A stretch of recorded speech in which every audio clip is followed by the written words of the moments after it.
Hello drama lovers, আজ spring of ইউথের part 18 নিয়ে চলে এসেছি। তাহলে চলো আর বেশি দেরি না করে শুরু করা যাক। সিনের শুরুতে আমরা দেখব ওরা যখন সবাই মিলে সং রেকর্ড করছিল তখন হঠাৎ করে ওখানে আগুন লেগে যায়, যেটা দেখে ওরা অবাক হয়ে যায় আর ভাবে ওদের কি গান স্টপ করে দেওয়া উচিত। তখন বম বলে যা খুশি হয়ে যাক, কিন্তু আমাদের ভিডিওতে একটাও কাট লাগানো যাবে না। সাগে বলে কিন্তু এইভাবে গান গাওয়াটা খুবই রিস্কি। বম বলে মরে গেলেও গানটা আমাদের এক্ষুনি কমপ্লিট করতে হবে। এরপর বম গিউরিকে ইশারা করে, তারপর গিউরি সাগের কাছে আসে, ওর পায়ে একটা কিক মারে বিকজ সাগে চুপ করে দাঁড়িয়েছিল। এরপর ওরা ভালোভাবে গানটা করে দেন তাড়াতাড়ি করে ওখান থেকে পালিয়ে যায়।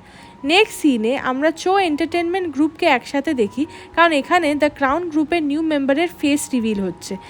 এরপর যখন স্ক্রিনে তেয়ংকে দেখা যায় তখন সবাই তেয়ংকেই দেখতে থাকে। এরপর তেয়ং নিজে ওখানে এসে সবাইকে ওর ইন্ট্রোডাকশন দেয়। এরপর আমরা সেই ছেলেটাকে দেখি যে দ্য ক্রাউন গ্রুপের লিডার হতে চেয়েছিল। সে ম্যানেজার মিনকে জিজ্ঞাসা করে যে এটা ডক্টর মিন চেয়লের ছেলে না।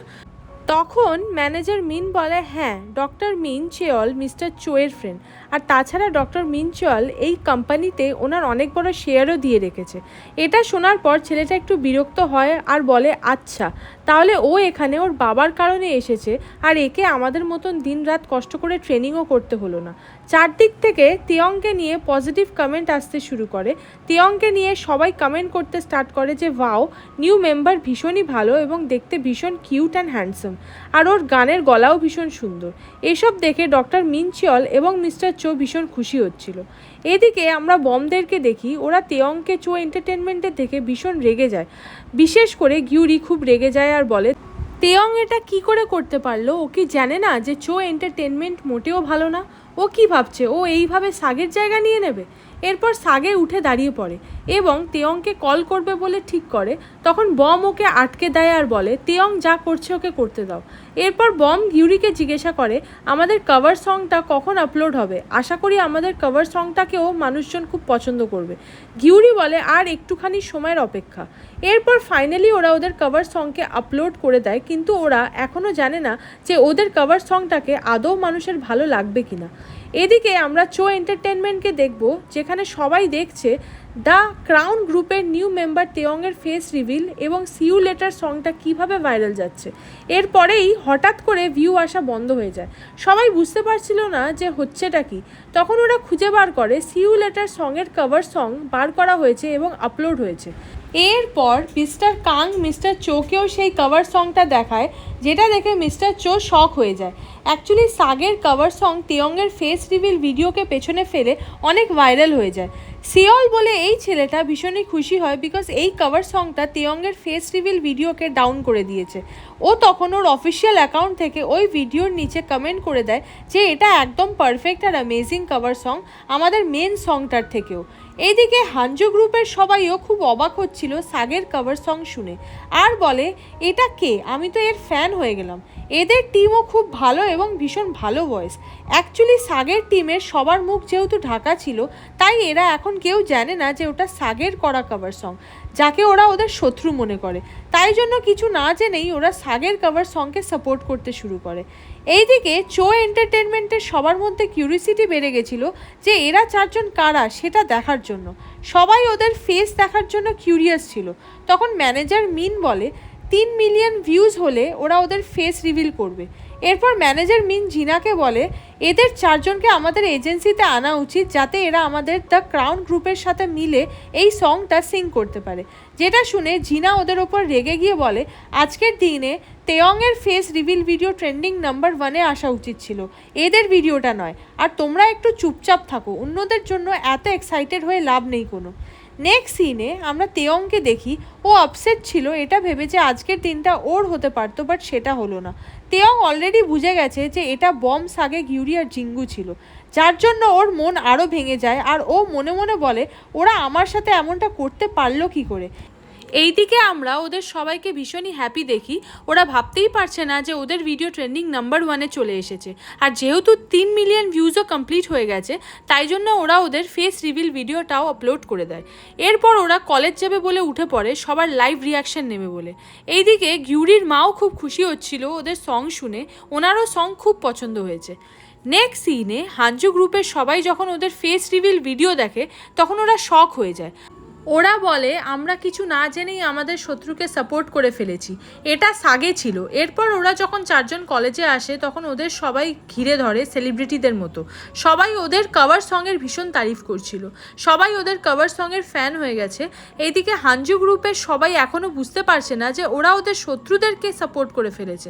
কলেজে এদের প্র্যাকটিস স্টুডিও ওরা ফাইনালি পেয়ে যায়, যেটাতে ওরা আবারও বেশি খুশি হয়ে যায় আর বলে ফাইনালি আমরা সব কিছু ঠিক করে দিয়েছি। এইদিকে সাগের গ্রুপকে দেখে মিস্টার চো আর ডক্টর মিনচিওল শক হয়ে যায় আর বলে এই গানটা এরা গেয়েছে। এইদিকে জিনা আর ম্যানেজার মিনও ওদের ফেস থেকে অবাক হয়ে যায়। এরপর আমরা তেয়ংকে দেখি, তেয়ংয়েরও একদম ভালো লাগছিল না সাগের সাথে বমকে এমন মন খুলে হাসতে দেখে। তাই জন্য তেয়ং মিস্টার চোয়ের কাছে আসে এবং ওনাকে বলে যে ও সাগেকে বিট করতে চায় আর তার জন্য ওকে যা করতে হবে ও করবে। তেয়ং বলে আমি সাগের থেকেও পপুলার হতে চাই।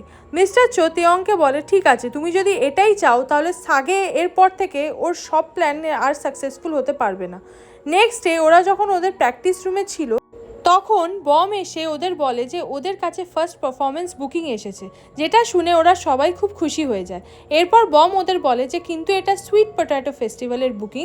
এটা শুনে ওদের একটু মুড অফ হয়ে যায়, কিন্তু তবুও ওরা এরপর আবার স্মাইল করতে থাকে, কারণ ওরা ভাবে যে চলো কোনো ব্যাপার না, অ্যাটলিস্ট আমাদের কাছে কোনো বুকিং তো এসেছে।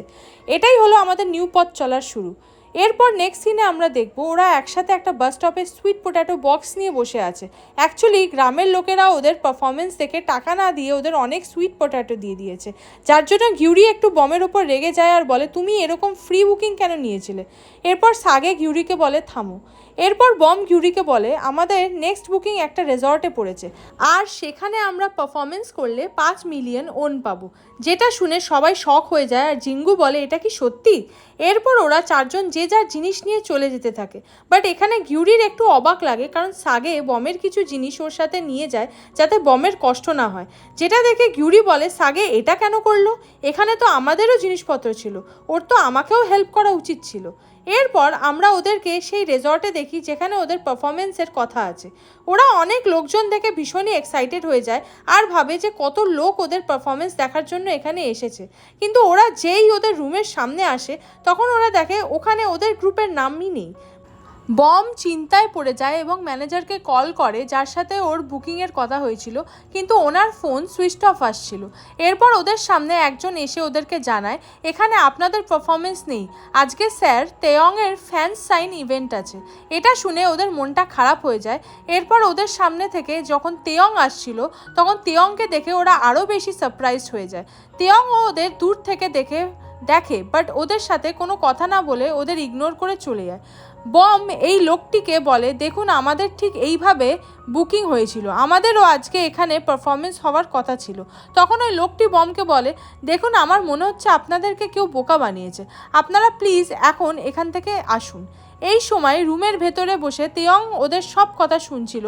এরপর ও মিস্টার চোকে SMS করে জিজ্ঞাসা করে আপনি আমাকে কেন বলেননি ওদের আজকে এখানে পারফরমেন্সের বুকিং ছিল। মিস্টার চো বলে হ্যাঁ আমি এসব করিয়েছি, কারণ ওদের বোঝা উচিত যে একজন সুপারস্টারের কতটা ভ্যালু আর একজন কভার সং গাওয়া লোকের কতটা ভ্যালু। তেয়ং এর মিস্টার চোয়ের কথাটা শুনে একটু আজব লাগে বাট চুপ করে যায় আর কিছু না বলে। এরপর আমরা ওদের চারজনকে দেখি ওরা যখন বাইরে আসে তখন ওরা বুঝতে পারে যে ওদের সাথে কেউ ইচ্ছা করে এগুলো করেছে।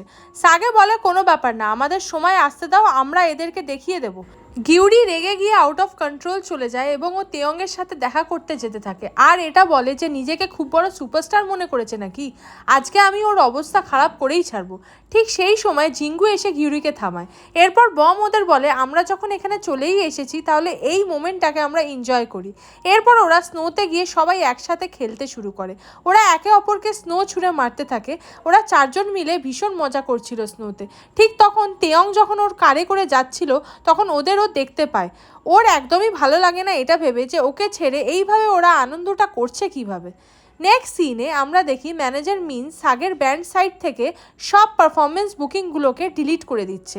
এর মানে মিস্টার চো সাগের জিমেলও হ্যাক করে রেখেছে। মিস্টার চো এই জিনিসগুলো করছে যাতে সাগের ব্যান্ড ফেমাস না হতে পারে। ওদের কভার সং ভাইরাল হয়ে যাওয়ার পর থেকে সাগের কাছে বড় বড় পারফরমেন্স বুকিং আসছিল।